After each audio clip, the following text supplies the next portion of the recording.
कंदासीं सिंध जो बेहतरीन फ़नकार जलाल चांडे जी ज़िंदगीअ जूं कुझु यादगिरियूं तव्हांखे हिन वीडियो में ॿुधाईंदासीं। ऐं जलाल चांडे पंहिंजी ज़िंदगीअ में जेके टोपियूं पातियूं ऐं जेके अजरख पाता, जेके कपिड़ा पातई ऐं उन जूं निशानियूं जेके यादगीर तौरु अॼु ताईं बि माण्हू संभालियो वेठा आहिनि ऐं पंहिंजा वारिस संभालियो वेठा आहिनि जलाल चांडे जा, उहे निशानियूं बि तव्हांखे हिन वीडियो जे ज़रिए ॾसींदासीं। ऐं जलाल चांडियो वाहिद सिंध जो फ़नकार आहे जंहिंजूं निशानियूं जेको आहे सो संभालियो रखियो वेठा आहिनि, जंहिंजा कपिड़ा जलाल चांडे जेके पाता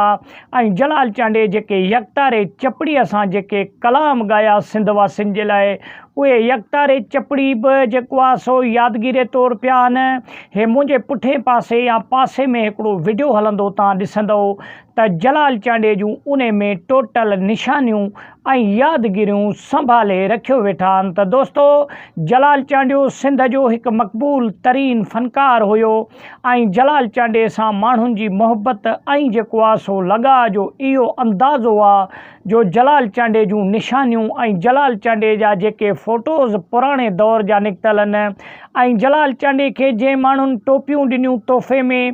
ऐं जलाल चांडे खे जेके माण्हुनि अजरख पाराया तोहफ़े तौरु ऐं जलाल चांडे जा कपिड़ा जेके पाण पाईंदो हुयो, आख़िरी जेको आहे सो यादगिरी आख़िरी जेके तारीख़ूं हुयूं जलाल चांडे जूं जॾहिं हिन दुनिया मां वफ़ात कई, उन खां चंद ॾींहं अॻु में जेको जलाल चांडे खे वॻो पातल हुयो, अछो वॻो पातल हुयो केटीअ जो, उहो वॻो बि मां जेको आहे सो जलाल चांडे जो संभालियल पियो आहे। दोस्तो, जलाल चांडे पंहिंजी फ़न जी शुरूआति तक़रीबन 15 साल जी उमिरि में शुरू करे छॾी हुई। जलाल चांडे खे ॻाइण जो तमामु घणो शौक़ु हूंदो हुयो ऐं जलाल चांडियो घिटियुनि में गुनगुनाईंदो रहंदो हुयो। दोस्तो, जलाल चांडियो जिथे बि महफ़िल थींदी हुई, जिथे बि मेलो लॻंदो हुयो, फ़नकार ईंदा हुया, उते जलाल चांडियो वञी उन्हनि फ़नकारनि जा गीत बि ॿुधंदो हुयो ऐं जेको आहे सो तजुर्बो बि हासिलु कंदो हुयो त कहिड़े तरीक़े सां गीत ॻाइजनि। दोस्तो, जलाल चांडे जो पीउ हाजी फैज़ मोहम्मद चांडियो जलाल चांडे खे मुख़्तलिफ़ कम सेखारण जी कोशिश बि कई, लेकिन जलाल चांडियो न सिखी सघियो। जलाल चांडे खे शौक़ु, जलाल चांडे खे जेको आहे सो लगन मौसीक़ी जी तरफ़ हुयो ऐं जलाल चांडे मौसीक़ी जी दुनिया में जॾहिं क़दम रखियो त जलाल चांडे पूरी दुनिया खे मनायो त जलाल चांडियो बि हिकु बहितरीन सिंध जो सिंधी फ़नकार हुयो ऐं सिंध वासी हुन सां तमामु घणो दिलि जे गहराइनि सां प्यारु कंदा हुया ऐं जलाल चांडियो ॻाईंदो बि सवली सिंधीअ में हुयो, जेको गॾह गाॾे वारो, ॿहिराड़ी वारो माण्हू, अॿोझ माण्हू सभई ॻाल्हियूं सम्झी सघे ऐं जलाल चांडे जा गीत सम्झी सघे। दोस्तो, जलाल चांडियो जिथे बि महफ़िल में वेंदो हुयो, उते हज़ारनि जी तादाद में माण्हू इकट्ठे थी वेंदा हुया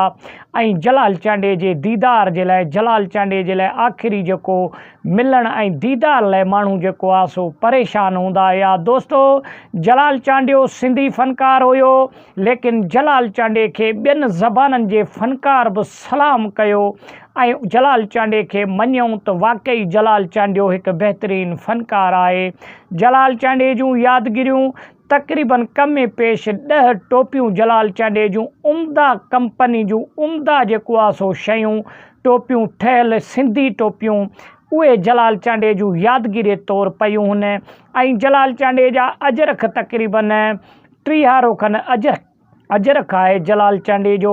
उहो बि यादगिरी तौरु संभालियल पियो आहे। जलाल चांडियो जेका टेप इस्तेमालु कंदो हुयो, जंहिंमें केस्टूं वग़ैरह ॿुधंदो हुयो मुख़्तलिफ़ फ़नकारनि जा, उहे टेप बि 2 खां 3 जलाल चांडे जा उहे बि संभालियल पिया आहिनि। हिन वीडियो में तव्हां ॾिसो पिया, जलाल चांडियो सिंध जो वाहिद फ़नकार आहे जंहिंजूं यादगिरियूं ऐं जंहिंजा जेके शयूं जलाल चांडे इस्तेमालु कयूं, उहे अॼु ताईं बि 2025 में तक़रीबन 13 खां 19 जेको आहे सो साल तक़रीबन थी विया आहिनि जलाल चांडे खे हिन दुनिया मां वए। पोइ बि जलाल चांडे जूं यादगिरी तौरु उहे सामान संभालियो पिया आहिनि। त दोस्तो जलाल चांडे जी मुख़्तलिफ़ ज़िंदगीअ जे बारे में वीडियोज़ असां खणी ईंदा आहियूं पंहिंजे चैनल ते, मुख़्तलिफ़ यादगारियूं मुख़्तलिफ़ किस्सा खणी ईंदा आहियूं जलाल चांडे जे ज़िंदगीअ जे बारे में। वीडियो किथां सुठो लॻे लाइक कई, शेयर कयो, चैनल खे सब्सक्राइब करे सुठो कमेंट ॾेई पंहिंजे राय जो इज़हार लाज़मी ॾींदा। दोस्तो वीडियो खे लाइक लाज़मी कंदा कयो, वॾी महिरबानी।